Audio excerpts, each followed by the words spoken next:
to guess where LeBron could end up next season. Cue the music. He's still playing at an MVP level in year 15. Now we've got players around the league chiming in on where he'll be in 2016. Spurs guard Danny Green. Well, he's been saying a lot lately, Danny Green.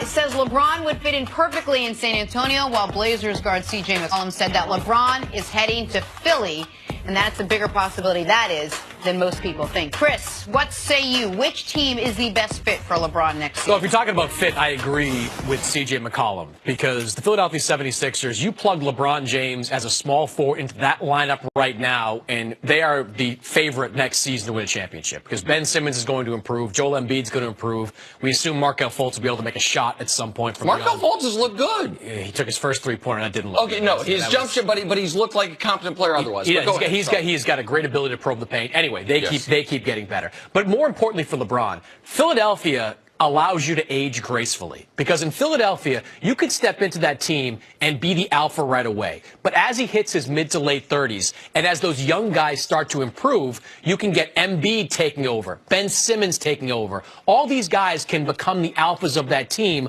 while LeBron kind of becomes second, third option as in his late 30s. Now, my one question would be, how in the hell do you afford that if you're Philadelphia? That's like 4 potential max contract guys or close to it that you have on the roster. You don't, when you say afford it, they would salary cap wise, they could sign him next year because they let it go. They have the space, but you mean eventually down the line you're paying a bunch of guys $40 million. It's a good problem. Yeah. What you talk about age gracefully.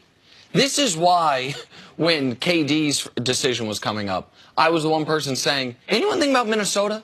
Like, could he go to Minnesota? And the reason was, and at the time I thought Wiggins was better than he's ended up being, but I said, KD gets there, he's instantly the best player, and then in 5 years, he's the second best player, and Karl Anthony Towns is the best player. And then in 7 years, he's the third. You know what I mean? That is the exact same progression. Of course, you play for Tibbs, and you're playing like 38 minutes a game. It's a great point. That maybe for a lot of reasons, KD not going to Minnesota probably the right decision for him. But I like that idea of it, and that's the case against Houston. The question, if we're talking about Houston versus Philly, is do you trust Embiid's health or Chris Paul's age more? Because Chris Paul, while he's been in the league a year less than LeBron, he's older than LeBron. He's also an undersized point guard, and we know those guys don't typically age too gracefully. So I've been saying, CeCe was the first person I heard on television mention Philly seriously. It got me thinking about it a lot, and so that is now where I think is the best fit for him, even better than Houston, because of the age and gracefully thing. But the team that I haven't mentioned, that you didn't mention, but was the team that seemed to get this whole thing started a year ago, is the Los Angeles Lakers, and that's a team, CeCe, you've been talking about a lot lately in regards to LeBron. Yeah, and also I think you have to look east and west. I think that when guys make decisions like this, because LeBron has dominated the East, I think that he'll pick a team or two, and I believe that will be Philadelphia and Cleveland if he decides to stay in the East. If he decides to go west, I believe at the top of that, Houston and Los Angeles. And I just believe the overall pool of Los Angeles, Magic Johnson, and the potential of the players that he can bring there, that is real. And I just know that Houston is interested in LeBron and having his services. It's just a matter of what he wants to do. I love the fact that you're talking about aging gracefully. And also I believe that there's a certain part of LeBron that's different than KD.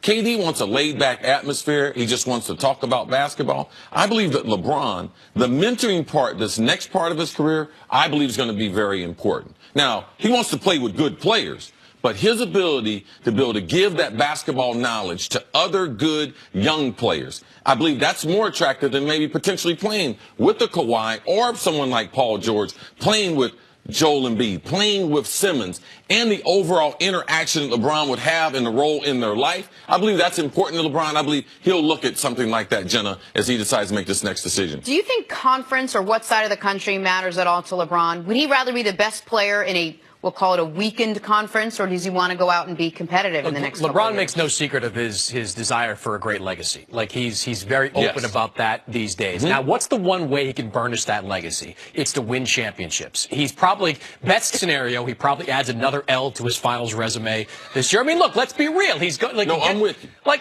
come on, even you can't. And that doesn't help his resume. That doesn't help his resume. So you have the best case scenario is the same as the worst case scenario. Because they've already made the finals. So the best and worst case scenario is the same. You did a loss in the finals. So, got it. Go ahead. We'll do that tomorrow. Yeah. Go ahead. Yeah. But if he's looking to win championships long-term, conference does matter. And that's why Philadelphia makes more sense. Look, he's going to have to contend with Boston because the Celtics, even if they maintain the status quo, they're going to have a very good young team that's going to be solid over the next few years. But Philadelphia, Simmons, imagine Simmons with a jump shot. Embiid, I actually believe Embiid's health problems are behind him. Last year, it was the meniscus issue. The foot has not been a problem in like 2 years. So that was the major one. Yeah, I'm because good with those feet are tricky, especially with 7-footers. Well, I want to talk about the legacy thing just for a second because I know for a fact that there is a team that will recruit LeBron. They are not yet because that'd be tampering, and of course they wouldn't. Yeah, but that will recruit LeBron. That is out west. That is going to make the legacy pitch this way. Fair or not, people hold those finals losses against you. If you go out west, you might not make every NBA finals. But when you do, if and when you do make the finals, you will be the heavy favorite. Like going out west might prevent some more finals losses from piling up as opposed to staying out east. Now, I don't buy into that logic because I think making the NBA finals is a better accomplishment than losing in the second round. But I'm a man on an island there. CeCe, you talk about the finals record. Our pal Skip talks about the finals record. Everyone. Because the greatest players in the world, they can have such a dominant presence on a basketball. It's not baseball. It's not football. Like, they can dominate the game. Yeah, but how many of those finals losses, and I don't want to get too far down the rabbit hole, but how many of those finals losses do you really hold against him? Like, I think one, that first year in Miami, they should have beaten Dallas. These other series, they were just outgunned. Beginning in 07, they were completely outgunned by better teams. I don't think LeBron, I agree with you, in basketball. You know the reason why I keep track of them? It's because they keep him scoring, they keep him track of them. Yeah, look, they are. But, he's something for LeBron. And you stay in the Eastern Conference.